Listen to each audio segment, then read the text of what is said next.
Maayong hapon, mga igsuon, ang atong pamalandong karon mismong adlaw sa birthday sa atong Ginoong Hesus, ipaagi nako og usa ka istorya. Medyo taas-taas ni mga igsuon, but I am sure you will love this. Once upon a time, na ay tulo kagagmayng tanom nga pariha nato murag mga bata, na apoy dreams, mga pangandoy, inig kadako nila.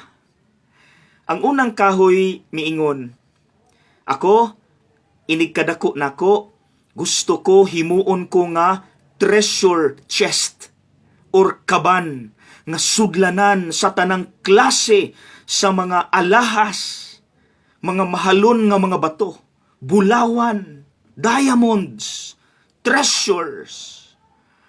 Hay,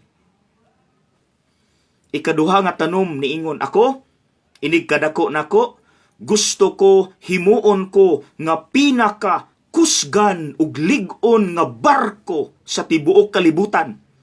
Bisan pag-unsa kadagko sa balod, dili ko maunsa, dili ko malunod. Ug kabalo mo, kinsay mo sakay?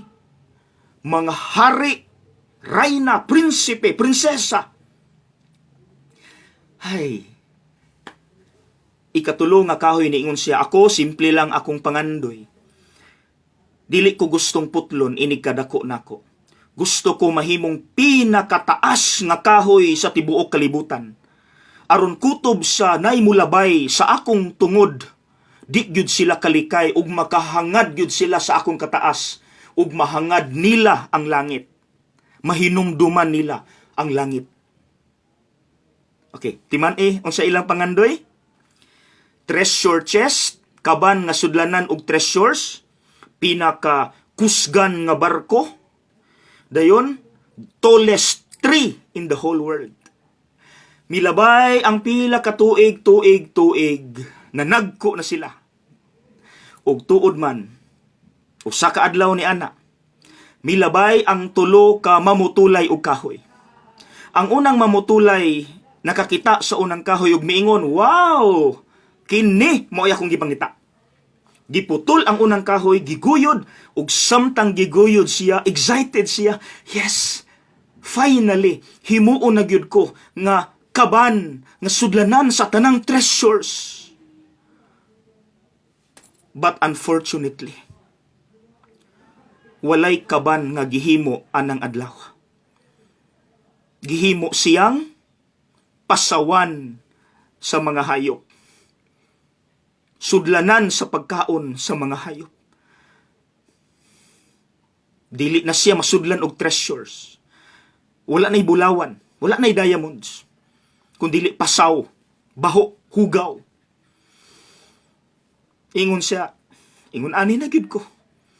Dili na ko mahimong importante. I am no longer special. Ikaduha nga kahoy, nagsikat. Niingon ang ikaduha nga mamutulay, kini, lig-on, strong, giputol, giguyod.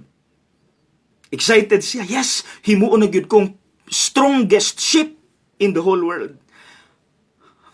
But unfortunately, walay barko nga gihimo atong adlaw. Gihimo hinuon siya, bangka. Dayon, dili pagyud di motor, bugsay pagyud, bugsay. Niingon siya, wala na'y hari mo sakay. Isda na nga baho ug mananagat. I am no longer special. I am no longer important. I am useless. Ang ikatulo, nahimo siyang tallest tree. Tallest tree. But unfortunately, ang ikatulo nga mamutulay, wala gani mihangad ug nakakita sa langit. Niingon ra siya, bisan unsa, kani kay nasduol, giputol siya. Sakit kay siya. Wala siya makita as the tallest tree, wala nakahangad sa langit. Kabalo mo, giunsa siya.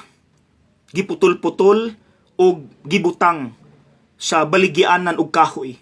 Murabag lumber yard. Pagkaluoy. Milabay ang pila ka tuig o ila na lang gidawat ang ilahang kapalaran. We are useless, we are nothing, we are not important. Apan, usa ka gabi ni ana. Samtang ang pasawan naghigda kuyog sa mga kahayupan. Naay nadunggan nila nga tingog, magtiayon. Bana og asawa, ug ang asawa buros. Buros. Ug samtang nagkaduol ang magtiayon, nadunggan niya ang istorya nga nangita sila balay pero walay ni dawat nila nga balay. Munang pagkaduol na sa magtiayon didto sa kun asa gahigda ang maong pasawan, niingon ang babae, diri na lang ta. Kay hapit na kong mga anak. Diri na lang ta magpasilong aning pasilunganan sa mga hayop. Ug nanganak ang maong babae. Sus kay natingala ang pasawan. Kay didto man gipatong sa iyaha ang bata. Dayon ni kalit lagsiga ang usa ka bituon nga hayag kaayo. Sus mga igsuon. Nakamata siya. Ug nitulo iyang luha. Nakarealize siya nga he is carrying with him the greatest treasure in the whole world. Ang batang Jesus, Jesus himself, tulo iyang luha sa kalipay. Importante siya. Wow! Ang ikaduha nga bangka, linaw ang suba, sus kay nadunggan man niya na may nagpadulong nga mga lalaki, 13 kabuok. Hala, di ra ba ko kakayag 13? Gamay kay ko. Sus, gisakyan man gyud siya. Sus, igo ra gyud. Pag abot sa tunga-tunga, wala man untay bagyo. Ni kalit man nagbagyo. Sus, hapit silang malunod, hapit silang mabali. Nabalaka siya, kay malunod gyud sila. Guba gyud siya. Og naminaw sa istorya, gipukaw nilang 12 ang usa ka leader nila. Niingon ang 12, wala ba ka mabalaka ngapit atang malunod? Nakita niya, kalma nga nitindog ang leader og mi dupa sa iyang kamot og misinggit. Peace, kalinaw. Nihunong ang bagyo. Nilinaw balik ang dagat. Then and there, tulo iyang luha. Because he realized he is carrying with him the King of all kings. Kinumdumo sa iyang damgo, sa iyang dream. Ang nisakay niya, dili hari nga tao, kundi hari sa langit. The King of all kings, Jesus Christ. Wow, important. O ang ikatulo. Samtang higda-higda siya dito sa lumber yard, gikalit siya bira, o gisumpay siya. O natingala siya, kigidala siya sa usa ka tawo nga nagkadugo. O ang mga sundalo nga gadala niya, nakita niya nga gipugos ang maong nagkadugo nga ipapasan. Ang siya nga gisumpay-sumpay. Naluoy siya, o nasakitan siya. Kay samtang gibunalan ang tao nga nagkasamad-samad, naapil po sa kaigo. Nakaingon siya, wala ko gihangad sa una as the tallest tree. Karon naapil ko sa bunal. Dayon gipasan pa ko arning tawhana nga luoy kaayo.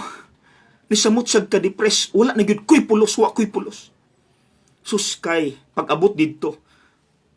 Ang tao nga nagkadugo gilansang man sa iyaha. Nisamot sa kagool, nagkadugo siya gapil. Namatay pag yun ang tao dito sa iyaha. Samot sa ka-depress. Sus, mga igsoon, 3 days gikan namatay ang tao.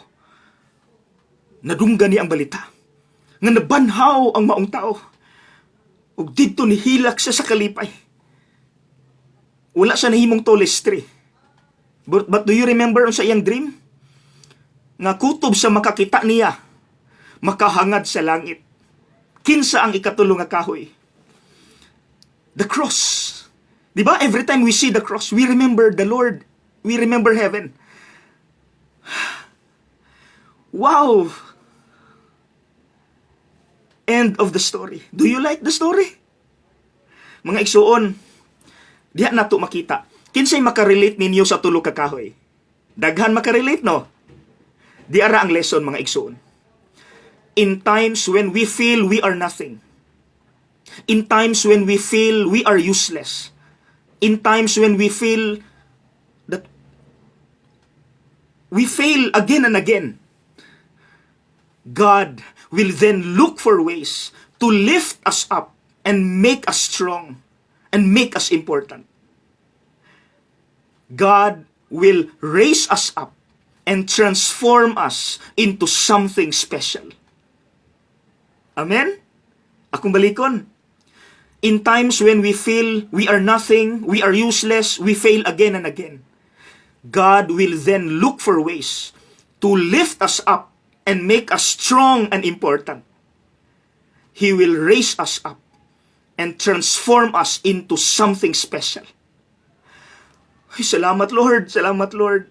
And that is one of the beautiful messages of Christmas. The very reason nga nung minaog si Kristo dinhi, to lift us up and make us feel we are special, we are important. Merry Christmas!